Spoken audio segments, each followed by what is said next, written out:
Welcome to our channel, where we weave words into dreams and guide you gently into the embrace of a peaceful sleep. Tonight, let your worries drift away as we take you to the quiet suburbs of Willowbrook, where simple moments hold the deepest meaning. Our story this evening is Quiet Nights in Willowbrook, a tale of family rediscovery and the melodies of life that never truly fade. Before we begin, let us know in the comments where you're listening from and what time it is there.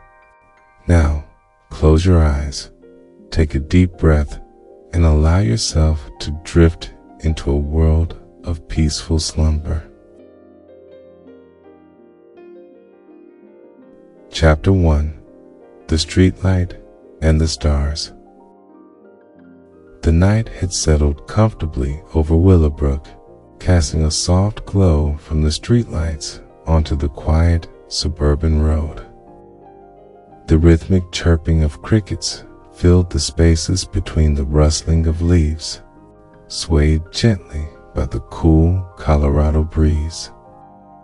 From his front porch, Daniel Carter sat in his usual spot, a wooden chair that had grown familiar with his presence over the years. A steaming mug of chamomile tea rested on the armrest, the scent mingling with a faint hint of pine in the air.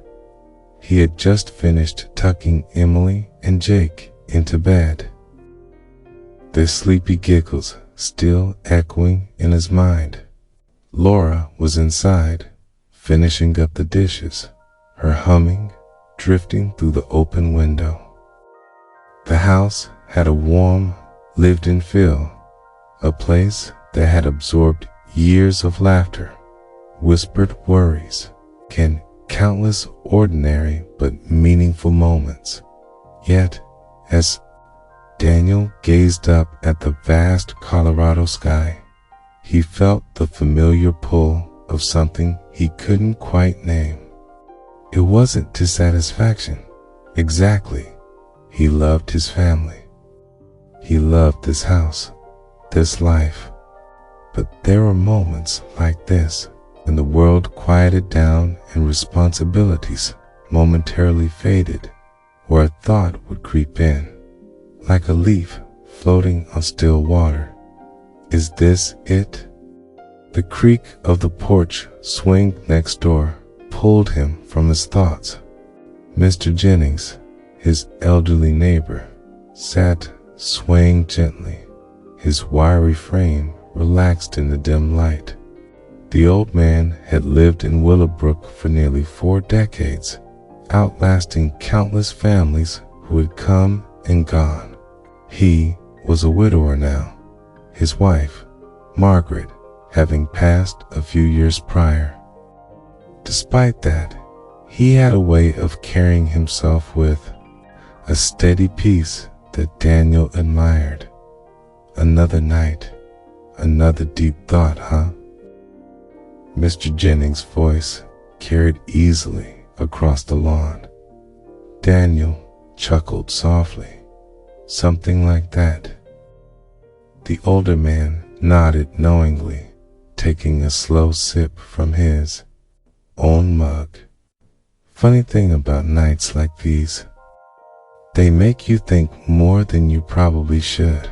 Daniel exhaled, watching the mist of his breath dissolve into the night. Yeah, he admitted. Sometimes I wonder if I should have done something different, something bigger. Jennings tilted his head. Like what? Daniel leaned forward, rubbing his palms together. I don't know. When I was younger, I thought I'd be, I don't know, someone who made a mark. I played music, wrote songs, thought maybe I'd travel, do something creative. Instead, I got a stable job, bought a house, had kids. Don't get me wrong, I love all of it. But sometimes I feel like I let something slip away. Mr. Jennings let out a thoughtful hum. You ever think that maybe what you have is something big, just not in the way you imagined? Daniel looked over at him, waiting for him to continue. See, when I was young, I thought I'd be a world traveler. Wanted to see Rome, sail through the Mediterranean, maybe even live in Paris for a year. Jennings chuckled, shaking his head. But then I met Margaret, and she became my adventure. We bought this house, raised our kids, had friends over for dinner every weekend.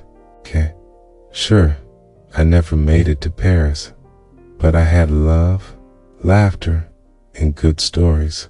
Okay, now tell me, does that sound small to you? Daniel frowned slightly, mulling over the words. No, I guess not. Jennings smiled, leaning back into his swing. Life doesn't have to be grand to be meaningful, son. Sometimes the best parts are right under your nose. Daniel took a slow sip of his tea, letting the warmth settle in his chest. He thought about Laura inside, the way she always knew when he was lost in thought. He thought about Emily's love for painting, how she could spend hours mixing colors just to get the right shade of blue. He thought about Jake's fascination with the stars, how he insisted on learning the names of constellations because Dad, they're old and that makes them cool. Maybe Mr. Jennings was right. Maybe life didn't need to be more than what it already was. A gust of wind rattled the wind chimes on the porch, their soft clinking filling the air like distant bells. Daniel sighed, feeling a quiet sense of gratitude settle over him. Thanks, Jennings, he murmured, standing up and stretching. I think I needed that. The old man waved him off. Anytime, kid. Now, go on. Get inside before Laura wonders if I'm corrupting you with too much wisdom. Daniel chuckled, stepping back toward the house. He glanced up at the sky one more time, the stars shining steadily above him. Maybe he didn't need to change everything to feel fulfilled. Maybe he just needed to start noticing what he already had. As he closed the front door behind him, the warmth of his home wrapped around him like a familiar embrace. And for the first time in a while, he felt truly at peace.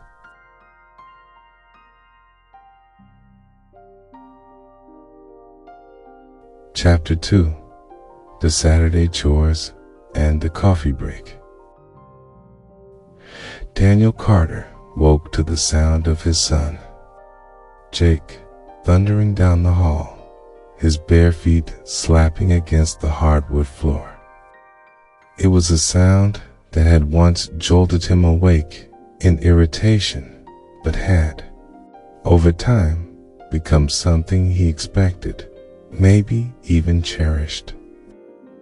He groaned and turned onto his side, squinting at the alarm clock. 7:12 a.m., Saturday morning, from the kitchen. The scent of freshly brewed coffee mixed with the sweetness of maple syrup. Laura was already up, likely flipping pancakes while Emily sat at the counter pretending to read a book, but really just waiting for her favorite topping, whipped cream and strawberries. Daniel stretched, sighed, and sat up. He had slept well, but Saturday wasn't a day of rest. Not really. It was the day of the list. Morning, sleepyhead, Laura greeted as he walked into the kitchen, her brown hair still tousled from sleep. She handed him a steaming mug of coffee, the way she always did before saying, "You should probably get started on the yard before it gets too hot." And there it was, the list. Unspoken, yet heavy in the air. 1. Mow the lawn. 2. Fix the leaky faucet. 3. Clean out the garage. 4. Grocery run. The same list, week after week. Some things rotated, but there was always something. He sipped his coffee, staring out at the backyard, where the grass had grown just tall enough to make it obvious that it needed cutting. "Didn't I just mow that last week?" he muttered. Laura smirked. "Welcome to suburbia, honey. The yard, the faucet, and the weight of time." With a resigned sigh, Daniel stepped outside. The air was still cool, the Colorado sun just beginning to climb. He yanked the mower out of the garage, the familiar weight settling into his grip. The rhythmic hum of the engine filled the air, drowning out his thoughts, leaving only the repetitive push, step, turn. It was odd how satisfying something so mundane could be. Maybe it was the instant gratification, seeing the lines of freshly cut grass, neat and uniform. He wondered if that's why people clung to routine. He gave them proof of progress, even if the progress was just a trimmed lawn that would grow back in a week by the time he finished. Sweat dampened his shirt, and he took a moment to appreciate the neatness before heading inside for a cold glass of water. Double quotes. "Daddy, are you done?" Emily's voice piped up as she peeked into the kitchen. "For now, good. Can you help me with my science project?" Daniel hesitated. He wanted to. He really did. But the list was still unfinished, and if he didn't keep moving, he'd never get to the coffee shop. He turned to Laura, who was washing dishes. "I still had the faucet in the garage," he said, hoping for an out. She arched a brow. And, fine, I'll help." Emily grinned, dragging him to the dining table, where she had set up a mess of paper, glue, and what looked like an old shoebox. "It's a model of the solar system," she announced proudly. "Looks great, kiddo. What do you need me for?" She frowned at the mess. "I don't know how to make the planets stay up." Daniel examined the situation, rubbing his chin as if contemplating an engineering marvel. "Ah, I see the problem. Have you tried?" He rummaged through a drawer and pulled out a roll of fishing line, hanging them instead. Emily's eyes widened with excitement. "That's genius." They worked together for nearly an hour, stringing planets from the inside of the shoebox, suspending them in a way that almost made them look like they were floating. By the end, Emily beamed with pride. Daniel stood back, arms crossed. "Looks like I still got it." Laura walked by, glancing at the finished project. "Nice work. Now, about that faucet." The escape, a coffee break with the old thoughts. An hour later, the faucet was fixed, or at least mostly fixed. It no longer dripped constantly, but it let out an occasional ominous gurgle. Good enough. Daniel wiped his hands on a rag, glancing toward the front door. The grocery run was next, but That was an opportunity. I'm going to grab a coffee before I pick up groceries. He called to Laura.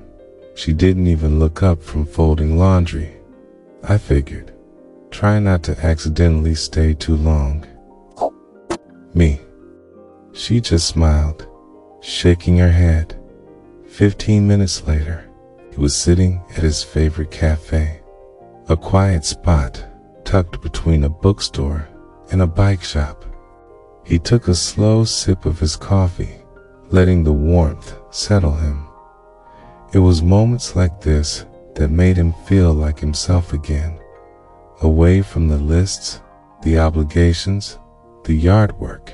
Here, he was just Daniel, the guy who once dreamed of writing a novel, of traveling more, of doing something bigger. He pulled out his phone, scrolling absently when a familiar voice called his name. Daniel Carter, is that you?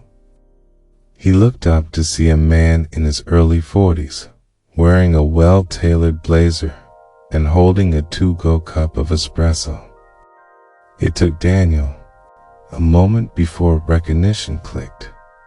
Mark Edwards, college friend, former roommate, the guy who had skipped the safe suburban life entirely, instead choosing to work in finance in New York, then LA. Now, who even knew where?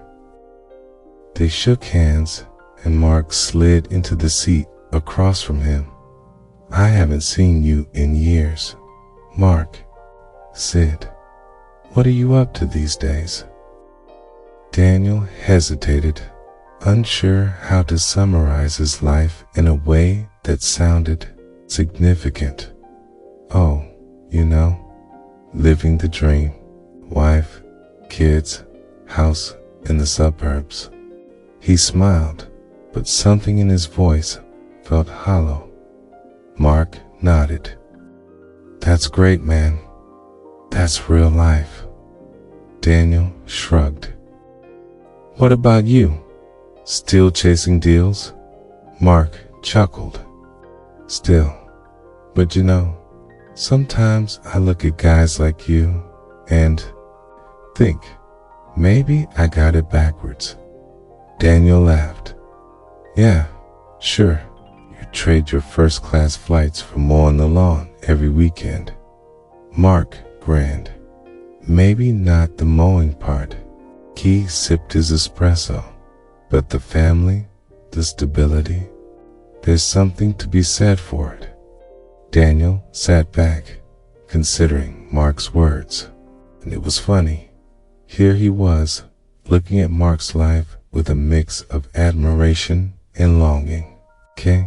And Mark was doing the same in reverse. Maybe the grass really was always greener. But maybe, just maybe, his own patch of grass wasn't so bad after all. Chapter 3. The Garage and the Weight of Memories. Daniel pulled into the driveway, grocery bags filling the passenger seat. The conversation with Mark still lingered in his mind, like an echo he couldn't shake. He had expected Mark to be as confident as ever, regaling him with stories of his latest business ventures, his travels, the high-powered life he led. Instead, there had been something else in his tone, something almost wistful. It unsettled Daniel in a way he couldn't quite articulate. As he stepped inside, he heard the sound of his children playing in the living room. Laura met him in the hallway, hands on her hips. Took your time, didn't you? He grinned, ran into an old friend. She raised an eyebrow. Anyone I know? Mark Edwards. Laura's eyes widened slightly. Your college roommate? Wow, haven't heard that name in a while. What's he up to? Still living the high life. It's big cities, big deals. You know how it is. Laura smirked. "Kay, and yet, here you are, coming home with bags of groceries, about to spend your Saturday cleaning the garage." Daniel chuckled, though the thought settled over him like a damp cloth. Mark's life seemed so different, but was it better? Shaking off the thought, he set the bags down. Speaking of the garage, Laura kissed his cheek. "I was hoping." "You forgot." "I never forget," he said, sighing, "even though I want to." The chaos behind the door. The garage was a battleground of forgotten things. Boxes stacked high against the walls. Bicycles leaning precariously against old furniture. Bins full of clothes that no longer fit anyone. Daniel stood in the doorway, arms crossed. Where do we even start? Emily poked her head in. "Can I help?" Daniel smiled. "It's only if you promise not to get distracted and start playing with every old toy we find." Emily considered this. "I make no promises." Laura passed by, shaking her head. "You two have fun. I'm going to enjoy my clutter-free afternoon."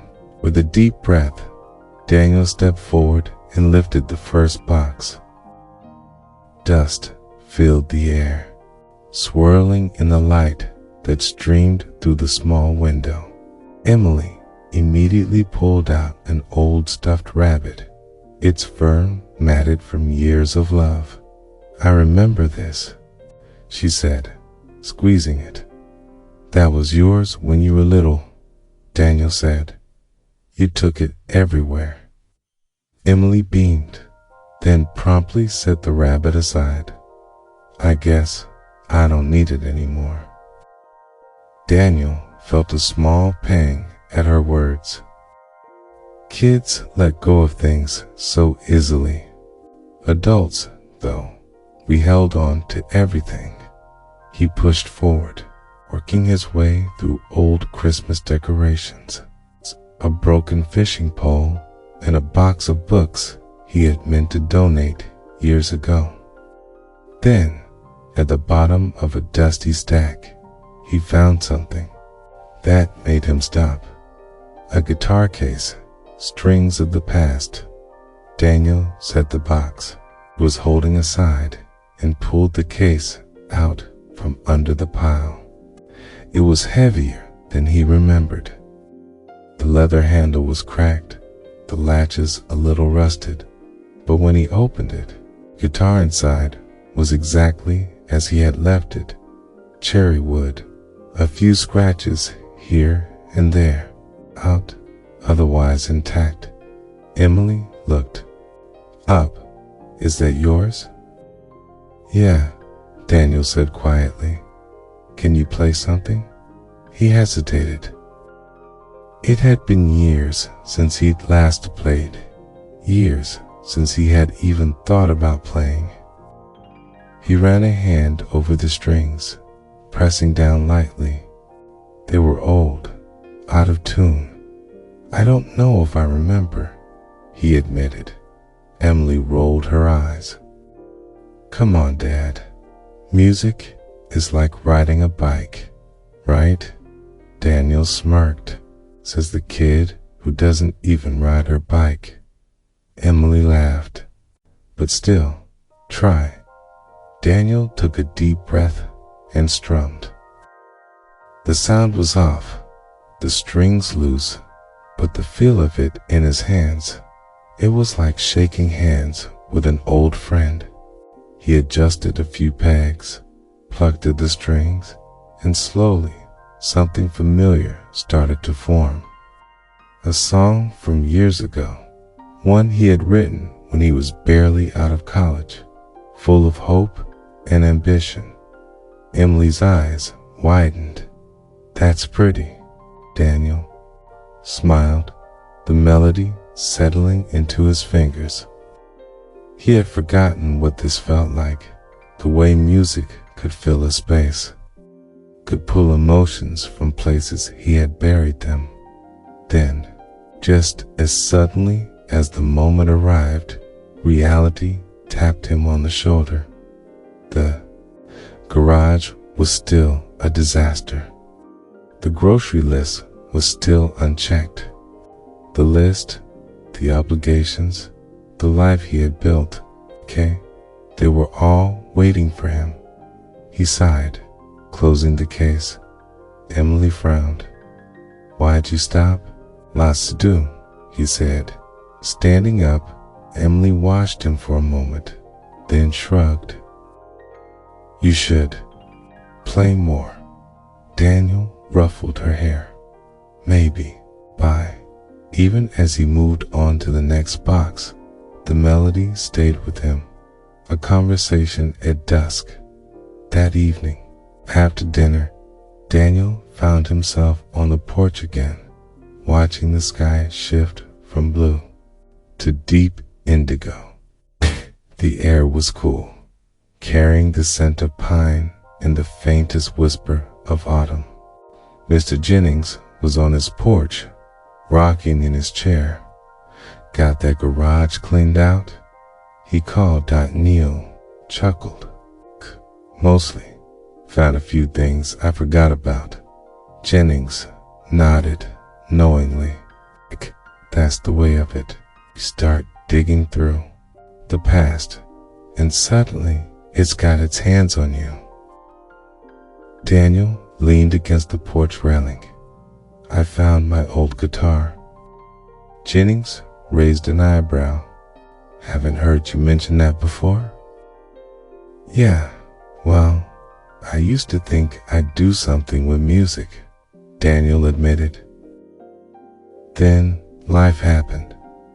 Jennings rocked slowly, and I don't know. I played a little today. Felt good, but it also felt like, I don't know, like remembering something important a little too late. Jennings studied him for a long moment, then chuckled. "You young folks always think there's some kind of expiration date on dreams." Daniel smirked. "I'm not that young." Jennings waved him off. "You've got time, son, more than you think. It's not about what you missed, it's about what you do now." Daniel sat with that for a moment. The weight of obligations, the grocery lists, the garage, it was all real, but so was this. The guitar, the music, the tiny flicker of something he had ignored for years. Maybe, just maybe, he had time to figure it out. As the stars began to peek through the dark, Daniel made a quiet decision. Tomorrow, he would take the guitar out again. Maybe just for a few minutes, maybe more, but he would play. For himself, for whatever came next. Chapter 4. Late night chords and early morning realizations. I don't know why I couldn't sleep that night. Maybe it was the conversation with Mr. Jennings. Maybe it was the way Emily had looked at me when I put the guitar away. Alas, she was seeing some part of me for the first time and didn't want to let it go. Or maybe it was just one of those nights where the mind refuses to shut down, where old memories and unfinished dreams slip into the quiet like uninvited guests. Laura had fallen asleep quickly, curled up on her side, her breathing soft and even. I envied that ability to simply close one's eyes and drift into peace. My mind wasn't having any of that tonight. I lay there, staring at the ceiling, the dim light from the street lamp filtering through the curtains. Then, before I even realized what I was doing, I got up dot strings in the dark. I found myself in the Tweed garage, barefoot, the cement cool against my skin. The place still smelled like old cardboard and motor oil. But there was something different about being here at night. Something quieter, as if the clutter and mess mattered less when no one was around to see it. I pulled the guitar case from its spot near the workbench, unlatched it carefully. The old wood gleamed in the low light. Ran my fingers over the strings, hesitating. It had been years. I sat down on an old folding chair, shifting the guitar onto my knee. The first strum was tentative, a little stiff. The sound wasn't perfect. Some notes rang clear, others buzzed with the wear of time. But the feeling was there, like a muscle remembering its strength after too long without use. I played softly, letting the notes weave through the empty space. The melody from earlier returned, familiar and warm. It felt good, really good. Then I heard the creak of the door. Emily stood there, wrapped in a blanket, her hair sticking up at odd angles. "Dad," she whispered. I smiled, motioning her in. Couldn't sleep either. She shook her head and padded across the garage, sitting cross-legged on the floor. "What are you playing?" I thought about that for a second. Something old. Something I wrote a long time ago. She hugged the blanket around her shoulders. "It's nice." I kept playing, letting the song stretch out between us. I didn't expect Emily to say much. She was like Laura in that way, observant, content, to let the world unfold at its own pace. After a few minutes, she yawned and rested her chin on her knees. "You know," she murmured, "you should do this more." I chuckled. "Sit in the garage at night and play guitar." "No, dummy, play music, not just in here." I looked down at the guitar, running my fingers over the wood. "I used to think I'd make a life out of it." Emily's head tilted. "Why didn't you?" I sighed, adjusting the tuning peg absently. Life got busy. Pills needed paying. One thing led to another. She frowned. "That's dumb." I laughed, shaking my head. "Yeah, maybe." Emily yawned again, curling deeper into her blanket. "Well, I think you should play more. Like for real. Not just in the garage." Her words settled over me in the quiet. I didn't answer.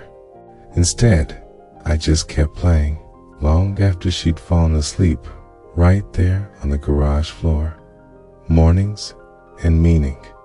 The next day, I woke up to the smell of coffee and the distant hum of cartoons. Sunlight streamed in through the bedroom window, and for the first time in a long while, I felt different. Not younger, not lighter, just aware. Laura was in the kitchen, already dressed, a steaming cup in her hands.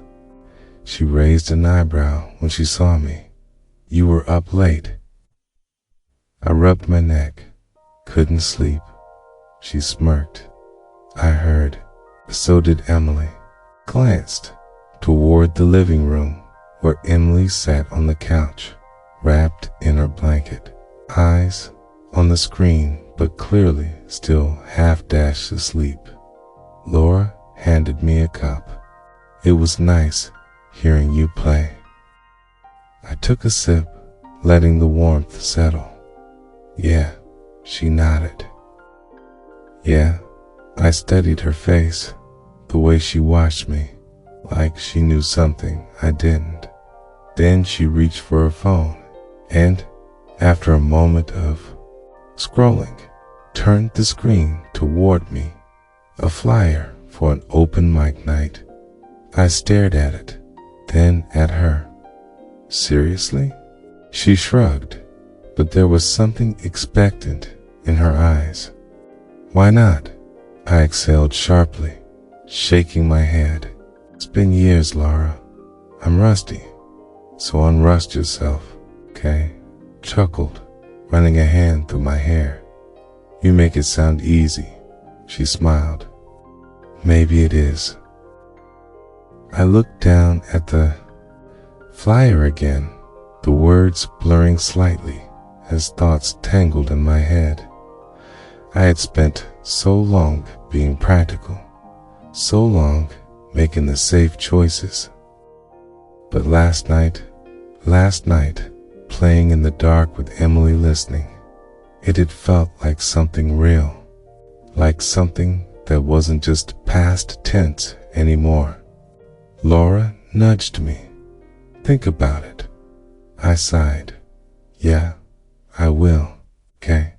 But even as I said it, I knew I was thinking about it, and for the first time in a long while, I wasn't just thinking, I was considering.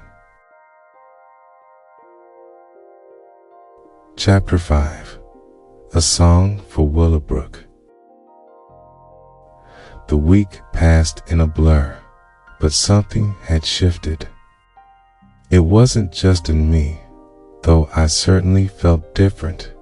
It was in the house, in the way Laura looked at me, in the way Emily lingered near the garage like she was waiting for another late-night concert. Even the boys seemed to pick up on something, though they were more interested in seeing if they could get me to play the Super Mario Bros. Theme song on my guitar tot. It had been years since I let myself imagine anything beyond the walls of our home and the responsibilities that came with it. But that flyer sat on the kitchen counter, an ever-present reminder of the words I had promised to consider. The open mic night was Friday. By Wednesday, I had made up my mind. I was going to do it. I wasn't chasing old dreams. This wasn't some misguided attempt at recapturing my youth. It was just a single night, a chance to do something I had once loved. Even if only for a few minutes. The nerves and the noise.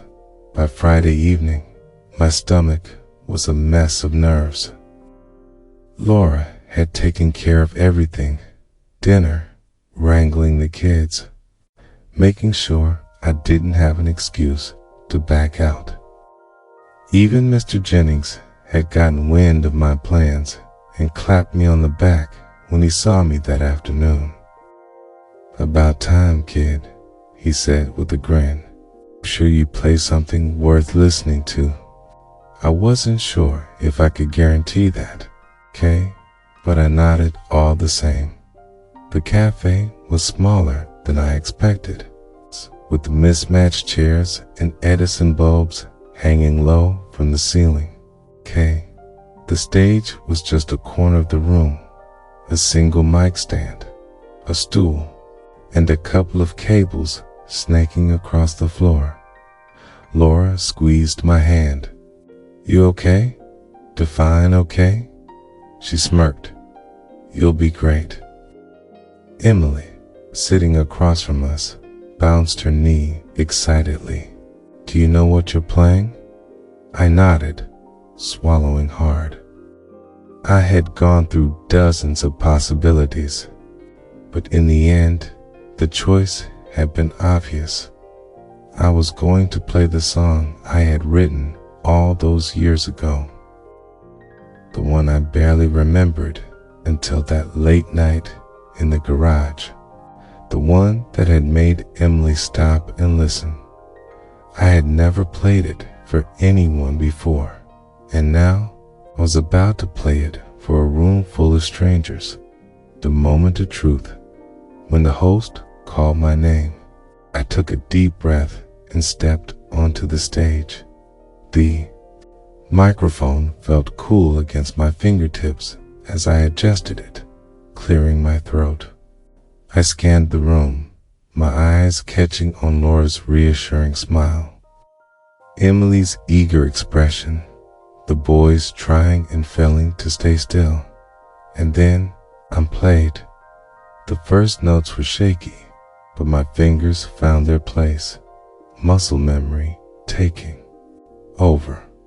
The melody filled the room, weaving through the hum of the cafe, stretching into the quiet spaces between conversations.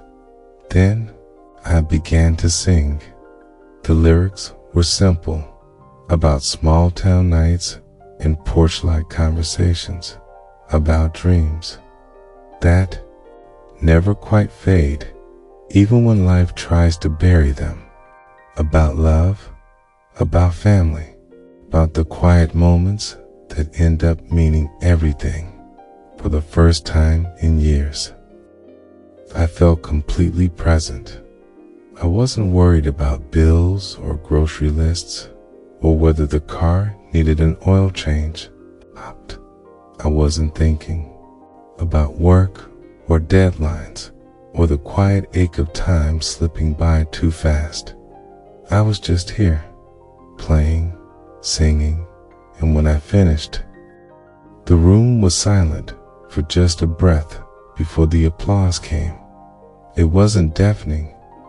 It wasn't the roar of an arena or the kind of ovation that changes lives, but it meant something.